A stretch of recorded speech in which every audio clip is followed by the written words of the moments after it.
Hey pillars, welcome back to another cycling video. Now you probably clicked on this video because you want to know which European national cycling team am I riding and training with, and the short answer is I'm riding with the Georgian national team, and this is their soccer jersey, but since we're in Europe, it's their football jersey that I'm wearing.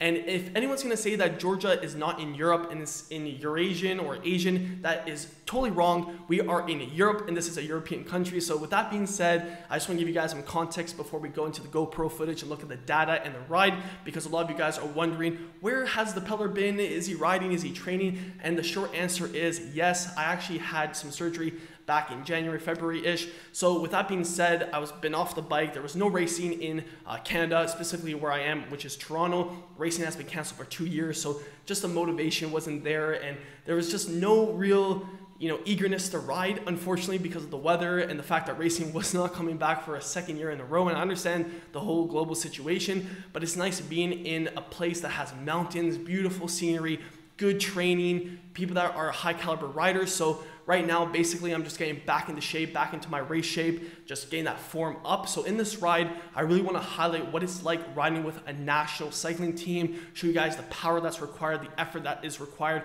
And this isn't one of their hardest days training. This is just a normal training day. So it's pretty interesting to see I've been off the bike basically when this video was made 9 months. So this was my second or third ride in Georgia, in Europe. So I was pretty impressed I was able to stay as long as I did. And I do have some bad news halfway through the video, but we're gonna take a look right now and I'll really break it down and do a really good job, because I'm gonna make tons of these videos showing you guys all the data so you guys can become stronger cyclists as well. And I don't wanna bore you guys too much, so I'll stop talking, we'll play the video, and I'll show you guys an overlay right now of where I'm riding. So the ride started and we're going from the velodrome, which is in Georgia. Tbilisi is the main city that I'm staying right now. And we're passing pretty much flatness, but there's rolling hills. So this training ride was really good because it simulates basically what I've always ridden in Toronto, Canada, which is rolling hills. There was no intense climbs. There's tons of climbs here, which is absolutely insane.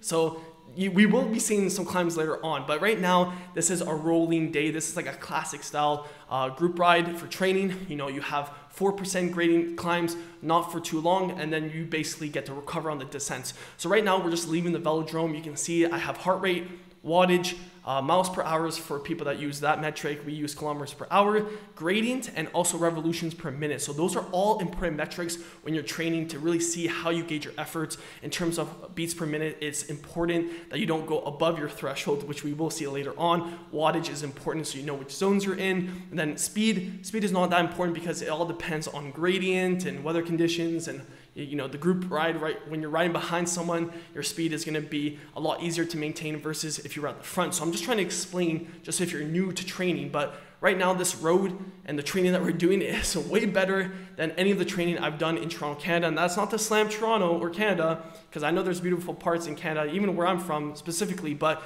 the training here is just so easy. That's what I really want to highlight, is that it's so easy and to stay motivated because there's such diversity. Right now, we barely have been riding and we've already hit like a little climb, and we're already hitting like 5% for a substantial amount of time, where in Canada that's very, very hard to find, at least where I'm from, which is specifically Toronto. I know on Vancouver there's climbs, and also in Quebec there's climbs as well, but Toronto, very, very hard to find, and I love climbing. So right now, 4% average gradient, we're hitting about 300 watts average, give or take, and we're just doing proper cadence, 85, 87, just making sure those legs spin, and you can see the heart rate. This is one thing I really want to highlight, is that because I haven't been on the bike, I had surgery, I haven't been informed, the heart rate is going to be a lot higher. So I'm making sure that I take a look at that while I ride, because if it starts getting too high, then there's no point of pushing that red, because then I'm just going to really mess up further training. So it's important that I gauge that effort. And that's why going into this ride, I knew, since it was rolling hills, that I would have the ability to recover. But there is long climbs in Georgia, and specifically Tbilisi, which is the city I am right now. There's climbs with 7 kilometers, average 8%, 9% average gradient, 5 kilometers long at 6%, 7%. So those climbs are a lot difficult, especially if you're at threshold, where this one you can recover. So you have to be cautious when you're coming back from injury. So right now we're just doing proper wattage. I didn't really do a lot of turns. Yet again, this is my third ride, I'm pretty sure, since I've been back on the bike. So I was just staying at the back. Then again, I was filming, so I wanted to get a better angle, but being on the back actually requires more work. So it's funny, by not taking a pull, I actually worked a lot harder. So you can see right now, we came over that climb, 4%, 5%. We descended, we recovered, but then we have another climb, and you can see the wattage really increase here. So this is a 5% climb, and these ones are proper rolling hills in Canada. And like I said, Toronto, where I'm from, I'm gonna say that a lot. The climbs are very, very short. I like these ones for this training specifically because it's very gradual and really long. So you can see right now, 4% average gradient. I'm spinning above 90 RPMs. You want to be able to spin so you don't build up that lactic acid. My heart rate isn't at its max. Max is around 190. So it's 184. So I am working extremely hard. But you can see the wattage, 300 is pretty solid. So I was really impressed. Then again, I've put 23,000 kilometers in 2020. I was 69 kilograms last year, and I'm 6'2". So it's not like I haven't been on the bike. So with all the context of me having surgery, been off the bike, not really motivated to train because there's no racing, my legs have the muscle memory. So it's not like, whoa, you're doing 480 watts. How is that even possible? You've been off the bike for 9 months. No, like I put in the work last year thinking that there was going to be a 2020 race season, and there wasn't. And then 2021, there was nothing, 100%. So I was like, bro, I'm not even going to bother trying to get back into form, into proper race condition. But now, because I'm here and there's just beautiful scenery, mountains with snow peaks that are in the distance, and the roads, that's one thing I really want to touch up on too. This is going to be a long video. So if you guys want to learn about Georgia or just where I'm training, follow me on Strava, Instagram. I post a lot there. But just right now, we're on the highway. And in Toronto, Canada, you can't bike on the highway. I want to hear what you guys think in terms of where you live and where you ride. Are you able to cycle on the highway? Because I think they're going roughly 80 to 90 kilometers per hour. And the shoulder is so big because they make sure that if you have an issue with your car, you can actually repair your car. Where in Canada, you're not allowed to cycle on the highway. Now I understand that could be because it's dangerous, but I actually don't find it that dangerous because the shoulder is so big. And one thing here too that I really want to note is that I would find the culture for cycling here in Georgia more safe than in Toronto, Canada, and I'll explain why. There is a big population of food delivery services that use scooters and mopeds, so they're very used to seeing mopeds, two-wheel vehicles on the road. So a bicycle is basically the same thing in terms of inconvenience for drivers, so they have learned to accept it and respect it. Or in Toronto, Canada, you don't see mopeds. Mopeds is not a part of the driving culture. So here in Georgia, I feel extremely safe. Obviously, knock on wood, but I feel extremely safe because cars do respect you.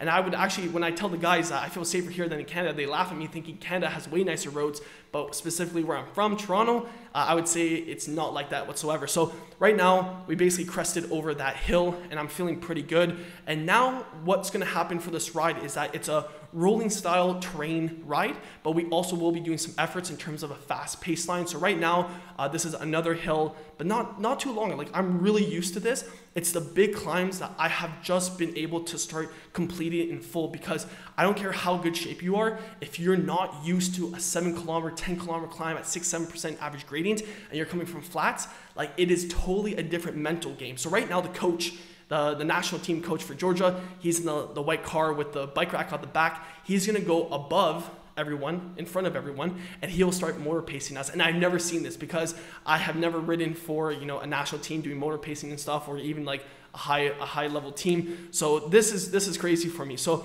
we're doing some pretty good wattage speed, 40 kilometers an hour, and he's gonna start merging in front of them, and you'll see the riders actually glue onto the wheel. So I don't think that's right now. Right now we're just doing a proper pace line. I'm pretty sure, I'm not sure if the team car is in front of us. I think so, no. But right now, I'm just at the back. Yeah, we're just rotating right now. 41 kilometers an hour, all flat, the gradient. So this is really good riding, really good to just get those legs spinning, really work on that pace line. And this is a descent, so we're hitting speeds at 50 kilometers, pretty normal. It's on those big climbs I will be showing later on the channel that like you're hitting 72 and you have to hit these the apex and the hairpins. Like that is nothing like I've experienced in Canada. So I absolutely love riding in Europe and Georgia and mountains. Like this is what cycling is all about. And no hate to Toronto, I'm just saying like you will never experience this in Toronto, unfortunately, because of the terrain. So I'm just so blessed that I have this opportunity. So right now we're just descending. I'm just getting back all my skills because I haven't been on the bike. That's one thing with Toronto and living in a winter climate is that when you're off the bike, you lose so much confidence. At least that's how I find it. If you don't have time to do a training camp, I would go to races with no experience on the bike. Like sometimes my first race would be the first time I'm on the bike because the season starts in April. So, you know, I checked the weather. Toronto yesterday was like 17 degrees, raining for the whole week, and here it's like 32, 33. So it's really enjoyable. And right now we're just coasting. So I think the coach is going to come in this video.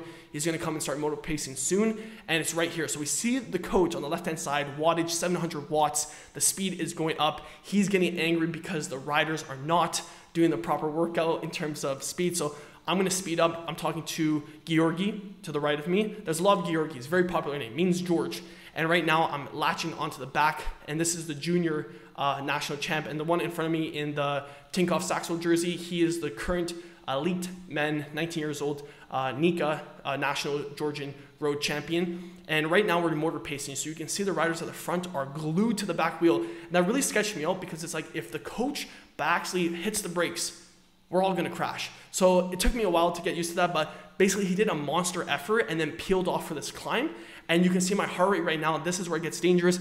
It's at 190 beats per minute. So I'm trying to push 400 watts, but right there, I was smart enough to say, you know what? Like, I'm trying my absolute best to not get dropped. And this is not difficult. Like back in last year when I was in proper race shape, like this is not a hard climb. 5%, we're hitting 350 watts. It's fine. It's that my heart hasn't been used to doing intervals. So it's hitting 190 way more. Like, I should not be hitting 190 at this wattage because I've been so inactive in terms of being on the bike that my heart rate and heart couldn't adapt. And that's why the beats are so high. So I know to pull the plug because it's not worth going to the red and really messing up like my recovery. So right there, you'll see I slowly fade into the darkness, and Georgi will look back to see where I am right there, and it's game over and I'm shutting down. And I was pretty defeated because I was like, dang it, I just wanted to last. Now I'm taking my training serious like I did last year where I did 23,000 kilometers and I was in peak race shape. Like, it's very important to look at the metrics to see where you can improve. So you have to go on Strava, and I have Sauce. It's an add-on, free add-on, really good. And I'm just looking at the analysis for the last climb that we did where I actually ended up getting dropped. But I didn't get dropped in terms of power. Like, I just didn't think it was good that my heart rate was basically average 184 for basically 10 minutes and peaking at 190 when it shouldn't have been. So if we're taking a look at the average power, they say normalized powers is 300 watts and then max was like 843, but I'm more concerned about heart rate in this situation. So the fact, if we look at the very end, it's almost average 188. So for basically the last 2 minutes, I was almost 190 average heart rate, and I was like, no, I'm gonna pull the plug. If you're ever in a group ride or riding with riders that are a lot stronger and your heart rate is just not cooperating to the wattage that you're doing, that probably means you're trying to do something that you're not ready to, or that your body's not ready to at that moment to do. And that's totally fine to stop and regroup and rethink and readjust and keep training, because there's no point of really burning yourself up and then for the next week you can't even ride because you're that exhausted. So that's why I kind of thought, hey, you know what, I'll slow down, take a break, and I'll readjust. And it felt bad. It felt bad because I'm competitive. Obviously, you know, I love riding with strong riders. So it was fine, you know, ego, throw it out for some times because you gotta be honest with your body. I'm like, no, you know, I haven't ridden the bike for 9 months. I shouldn't feel bad. And basically, they looped around. So I was really lucky where I stopped, they looped around, and we were able to ride. They basically did all their efforts with the car by that point and all the climbs, and we basically just had to go home, and that ride was totally fine. And luckily, I was able to get paced back on initially because they came beside us very, very fast. So we're taking a look right now. I hop on right there, and we're hitting 600 watts, 185, and they do a sprint right here. So I caught on for a little bit, and then they go for sprints, and I'm not gonna match that. I'm already hitting 184 beats, and yet again, I have been off the bike for 9 months. These guys have been training, you know, all season, so I'm not gonna pretend. This is illegal, actually, hands on the bars in that position. So I'm just cruising right now, 30 kilometers an hour, trying to get my heart rate down. So we catch up to the car. Georgi actually was nice enough to come back and help me pace, and we get back to the car right now. And like I said, I have never done this, so I was getting pretty uncomfortable, sketched out with being that close, but it's totally fine. I kept a good distance to get a good draft, and right now we're hitting 41 kilometers, and it's pretty effortless, and we'll see if my heart rate starts to come down slowly, but the wattage isn't that high for that speed. So Georgi's to the left of me right now, and we're just getting paced back to the rest of the riders, and he's very fluid, so he's a really strong rider as well, really good at mountain biking, and we're basically just doing 600 watts. I'm hitting like 120 RPMs, just easy. This is not hard whatsoever. I'm just taking my time. And like I said, I got really sketched out. The riders are so comfortable because they've been doing this for so long that they can literally stand right behind the bumper. Like, that's crazy. So we're just getting nicely paced back. And I really love how easy it is to train here. So I get paced back on and we're all together as a group, and we're just gonna take this back to the velodrome. And I think that's Valerie. He's pushing one of the younger riders up above to catch the draft. And one thing I just wanna be really transparent about is just like, they are so welcoming and making me feel at home that like, it's not extra. Like, it wasn't a big theatrical thing and you have to go through all this process and, you know, talk to someone. Like, they are totally more than, because it is a small sport in Georgia. So the fact that they were so open arms to say, yeah, come train with us. Like, if you can stay on, great. If you can't, like, obviously that's cycling. Some of the riders, they live in this region, so they left. But it's just that whole idea, they're not obviously gonna tailor their training to me. Like, if I get dropped, I get dropped. But it's one of those things that it just makes my cycling more enjoyable because I have racers that I can ride with, that I can train with, that we can do group rides with. Just feel more comfortable, like all that stuff, comfortable on the roads, not feel so sketched out because you don't know how drivers ride here and stuff. Right now you can see the scenery going back to the main city, just beautiful. It's like epic. It's like, you don't see this stuff. Like, you don't see this stuff in Toronto. So we're just climbing right now. And going back, I got some second wind, so hitting 500 watts, up 4% average gradient, like that's not difficult, and I'm not hitting the red. So like, this whole part, since this video has been filmed, I've been just working on climbing a lot, really getting back like that fitness I've never had, because I've climbed a lot on Zwift, but in terms of like real climbing, it's totally different. Like, being tapped in for 1 hour up a 10-kilometer climb, for example, is totally different than riding flats for 120 kilometers. Like, the effort and mental game is totally different. So right now, two of the riders that live in the velodrome, they're gonna go back home, and then me and Georgi are gonna take it home. So all in all, I would say the safety is top notch, other than the fact that it gets busy and congested when you get to the main city, which is like any city. Toronto's like that as well. I didn't live downtown Toronto, so the fact that like midday gets really busy, but they do respect you. That's why I like they are aware, because there are so many scooters. So I hope you guys did enjoy this video. It's pretty long, but the main highlight of this video is that you need to be smart in terms of how you train and also plan your training. So you have to be honest with yourself. If you haven't ridden for 9 months, are you going to be able to go up a mountain at 10% average gradient for 5 kilometers? Probably not. You're probably going to get dropped pretty fast if you have never done it before. So you got to be smart, got to think of your weaknesses and work on your weaknesses, but don't overdo it. And also take a look at your wattage and your beats per minute and just see what you need to really work on. So I'm really confident in the sense of, in about 3 months, 4 months, just continuously training, you know, that will slowly come back. I unfortunately crashed at the velodrome because I was going too slow on the black line, so I have to recover. I have a pretty big gash on my right leg. In terms of training, I'm really excited to really focus on climbing, get that like 2,000, 3,000 meters of elevation. Those days are gonna be tough because I've never done that in Canada. It takes about, to get 800 meters, it takes about 120 kilometers, where here you can get 800 meters in probably like, if you really want to do just a climbing day, you could probably do that in probably 40 kilometers. Probably to get 800 meters. So it's very easy to get elevation here, which I really love because that's probably my biggest weakness. And the other thing I really want to highlight before we drop the end of this video is that I'm working on my descending, because in Canada, in Toronto specifically, I know I've said that so many times, it's a very, very just like straight descents, and hitting 76, 80 kilometers, like that's pretty easy because it's relatively safe. It's not very technical. It's straightforward, literally. So here there are hairpin turns, and just understanding how to hit the apex, shave off speed, go into the corner, lean, understanding, trusting your bike, trusting your tires. Those are things I've never done in my whole cycling career, obviously because of the terrain in Toronto.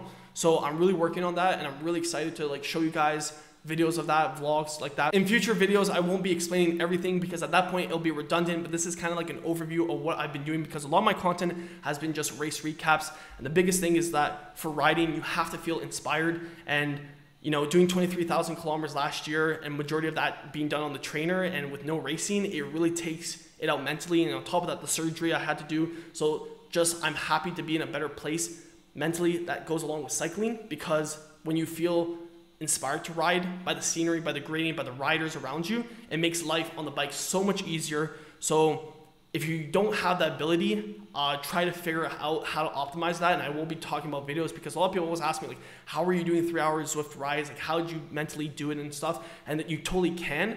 But for me, that balance came with the fact that there would be racing, and without racing, it's very hard to stay that motivated and that consistent. So without racing, you really do need good terrain to make you feel inspired, because Toronto just felt very flat to me. Like, you'd ride for 120 kilometers and you'd be lucky to do maybe 6 hills, and the hills are very short. Even if they're 8%, you get over those within like 1-2 minutes. Or here you're climbing and you're hitting elevation of 1,000, 2,000 meters. Like, it is beyond epic. It is beyond epic. If you love cycling, you have to come to Europe, at least for training camp, something. So I could rant on so much more. If you guys want to see me rant more about, I probably will do a video, North America versus Europe. Well, that'd be a bad one, because you have California and places that you can climb. But I'd probably do a comparison between Toronto and where I am right now, Tbilisi, in terms of riding, and show you guys where I used to ride and where I ride now, because it is day and night. So I hope you guys enjoy the fact that the OG Peddler, he's back. He's going to be making that cycling content on the bike, not just watching the pros ride. And yeah, I have a lot of interesting things in the pipeline. Like, you guys are going to be blown away. So if you guys like it, hit the like button, subscribe if you have not, but probably you're a true peddler if you're watching this and you are subscribed. And until the next one, keep on pedaling.